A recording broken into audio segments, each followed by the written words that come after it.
right, guys, Christmas season is in full swing.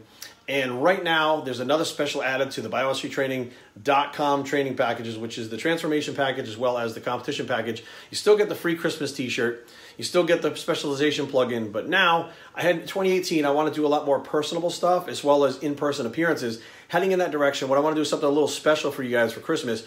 From December 4th to the 25th, in addition to the other two items, you'll also get a free 20-minute Skype with me. And it's not necessarily something that has to be about your goals and stuff. It's just something for me to get to know you a little bit better and be a little more personable. And that's kind of the direction I'm heading in. And I want to do that special thing right now for you guys, all the BioStreet Training clients. I appreciate your support. Heading into 2018, I am pumped and looking forward to working with you guys. I'm BioStreet and I approve this message, and we are out. What's up, everybody? Welcome to BioStreet Raw TV. I woke up and had this in my inbox, and I saw this while I was on vacation in Mexico, and I figured I'd wait till I get back to address it. And it's this doctor, I don't know who the fuck he is. Some guy wanted to prove that it's all about calories in, calories out. And you can eat pretty much anything. And if your calories are low enough, you'll still lose weight. Now listen to what I'm saying.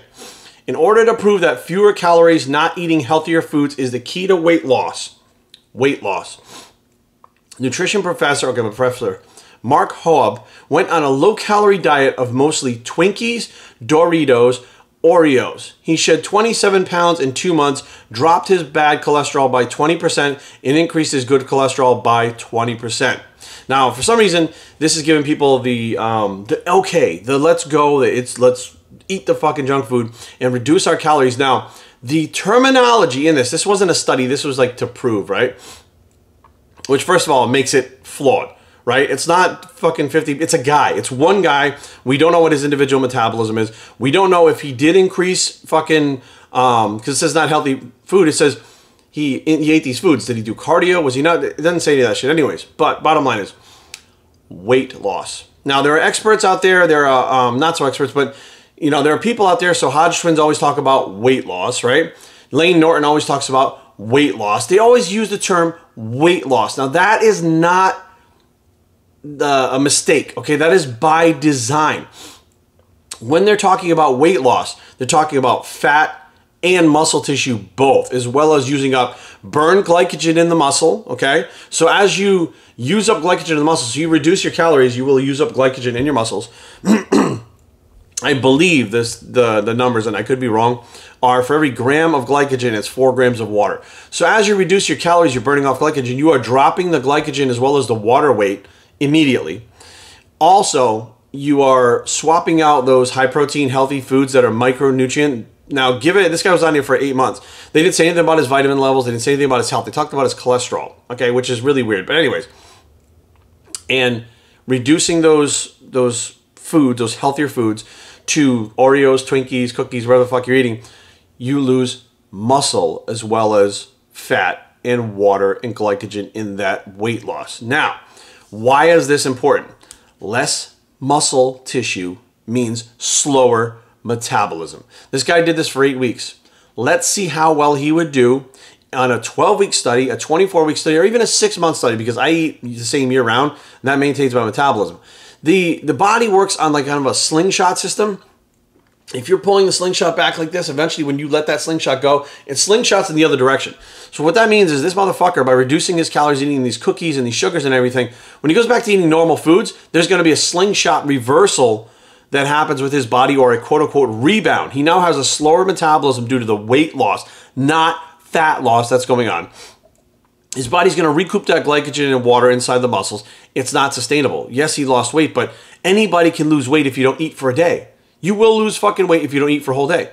You will lose weight if you dehydrate yourself. You will lose weight, but you don't want to lose weight. You want to lose fat and maintain muscle mass. When you are maintaining muscle mass, you're maintaining your metabolism. If you can increase muscle mass even slightly, like a pound, you increase your resting metabolic rate. You are increasing your metabolism. Like, I don't know why it's so hard for people to understand, but very gimmicky. If you're going to sell a program, be like, oh, you can eat whatever you want on my program and you'll still lose weight.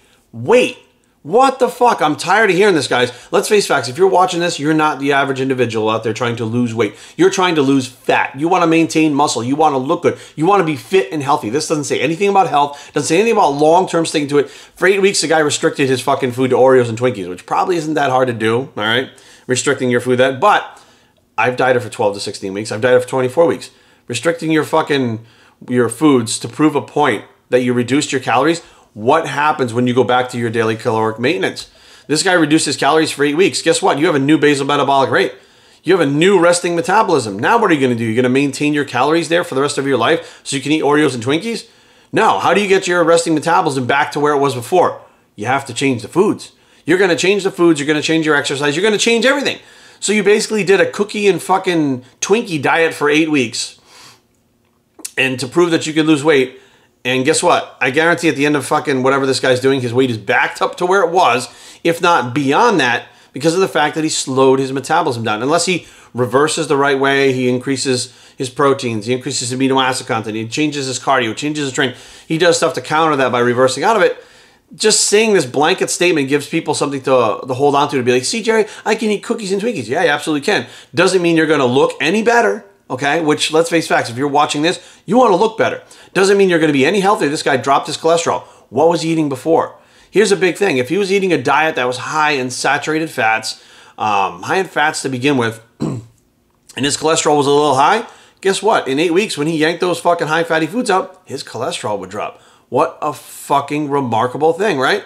Like, this thing is so manipulated that it's fucking retarded. He wanted to prove a point, which means that no matter what, he would have got these results that he got to prove a point because he had it in his head, like everybody else has, weight loss. Now, the guy in the picture, if that's really him, not a very lean guy. Even by, like, you know, the standards that we have in the fitness industry, not very lean. So he's not very lean. He lost weight. He slowed his metabolism down. He essentially is going to have a rebound, bottom line. He depleted his body of vitamins and minerals that he would get from healthier foods or clean foods, which, let's face facts, you're depleting your body of micronutrients.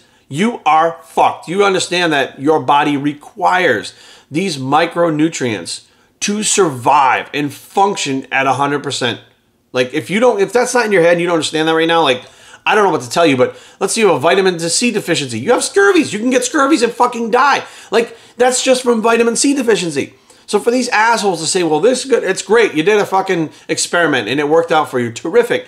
But any fucking retard could have told you that you could fucking reduce your calories. And I've said for years, eat pixie sticks as your only source of carbs. Not reduce all your fucking calories. Not, you know, eat these foods with a lower calories. Eat your protein. Reduce your, take every single carbohydrate out of your diet. Replace it with pixie sticks and keep the fats where they are. Maintain your caloric maintenance. Okay, your caloric maintenance, and switch out the carbs for fucking pixie sticks and see what happens to your physique in fucking 12 weeks. BioStrengthTraining@gmail.com. Leave comments down below, but don't fight. www.biostrength.com is a blog. It's the Pixie Sticks for Life bicep, and we are out.